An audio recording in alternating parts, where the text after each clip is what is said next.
On passe du coup sur le GPS 540. On peut faire tout de suite le comparatif pour qu'on comprenne bien la différence. Là, tout à coup, si on passe sur le 540, bon, bah déjà, ce qui saute aux yeux, c'est qu'on n'est pas sur la même taille d'écran. Mais c'est quoi la vraie différence entre ces deux-là? Alors, bon, la différence design, effectivement, d'un côté. Et l'autre grosse différence, c'est sur la clientèle qui va aussi changer. Là, on est vraiment sur une clientèle qui voudrait avoir un produit vraiment axé sur la performance et l'amélioration sur l'entraînement.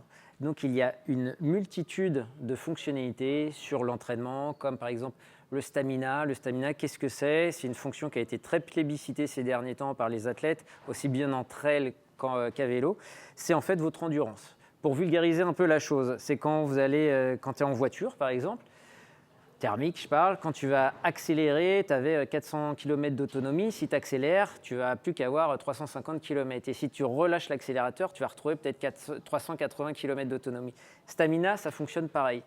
Avec tes mesures physiologiques, ceinture cardio, des choses comme ça, il va détecter ta possibilité de pouvoir pousser cet effort pendant une durée ou une distance estimée. Et ça, c'est vraiment sur une des fonctions, par exemple, clés de la performance.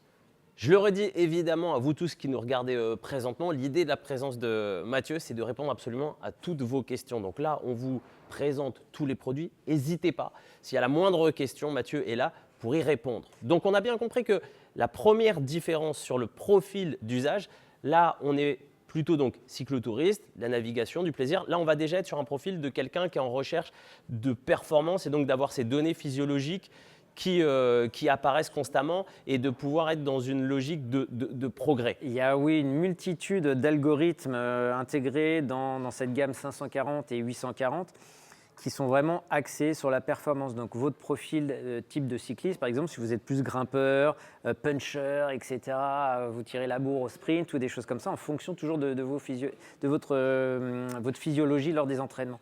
Vous allez avoir le stamina, vous allez avoir des entraînements aussi suggérés quotidiens, des entraînements suggérés en fonction d'une épreuve à venir qui va s'adapter à votre forme physique de tous les jours si vous avez naturellement un produit, une montre connectée. Par exemple, imagine, aujourd'hui, tu vas te faire un foot en salle alors que demain, tu avais dû fractionner sur vélo.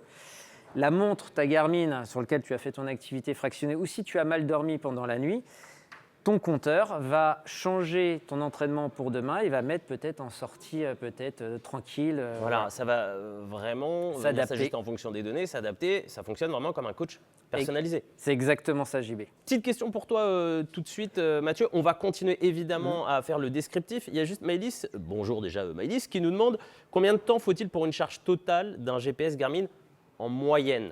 En moyenne, ça tout dépend du produit, hein, mais généralement, en 1 heure, c'est rechargé.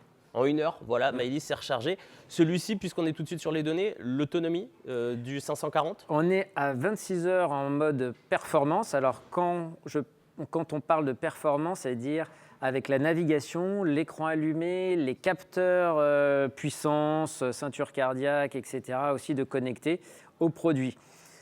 26 heures donc en mode performance et 42 heures en mode économie d'énergie, comme je l'ai expliqué tout à l'heure sur le Explore 2.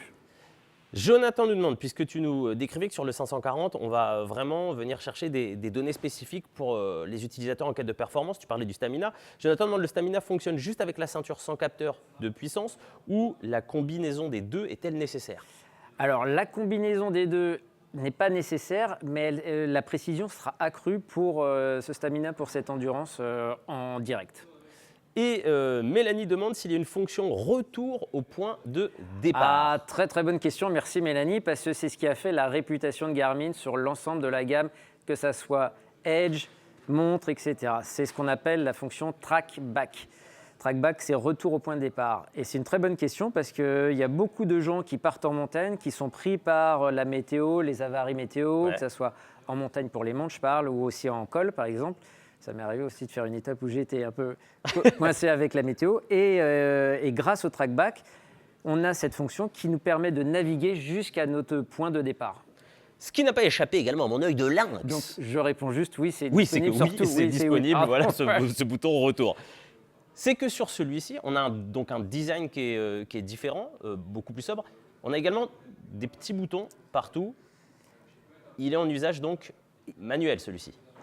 Très bonne remarque. Merci, Effectivement, mais je le t'en remercie, 540, monsieur. il y a 7 boutons sur les côtés. Un pour démarrer et mettre en pause l'activité. Là, sur le retour, ou faire un lap, c'est-à-dire un circuit. Et là, vous avez les boutons qui servent à la navigation au bas, marche arrêt. Et là, sur les menus, et là, revenir en arrière. Donc ça, effectivement, il y a 7 boutons. On amène aussi les petites ailettes que vous voyez ici, là, qui servent à mettre le produit sur le support du vélo. Si ces petites ailettes viennent à casser, on peut les changer grâce au tournevis cruciforme et racheter des petites ailettes directement sur notre site Decathlon ou sur le site directement Garmin.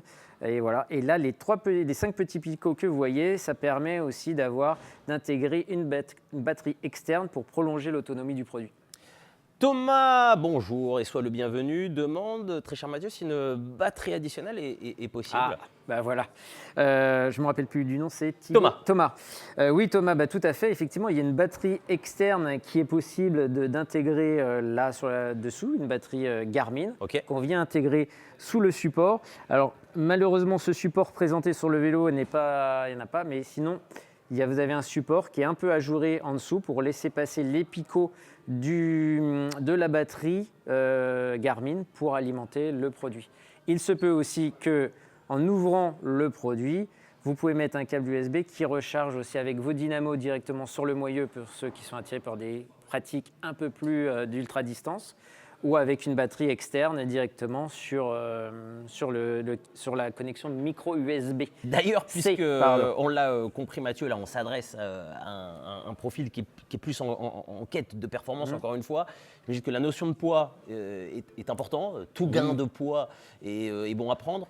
Là on est sur quel poids? Alors, je reviens sur l'Explore 2 où on est à peu près une centaine de grammes. Donc là, celui-ci, 100 voilà, grammes. et là on est à 85 grammes. Donc effectivement, chaque gramme compte sur la performance et effectivement c'est essentiel et c'est vraiment le produit qui correspond vraiment à cet usage ou à cette clientèle.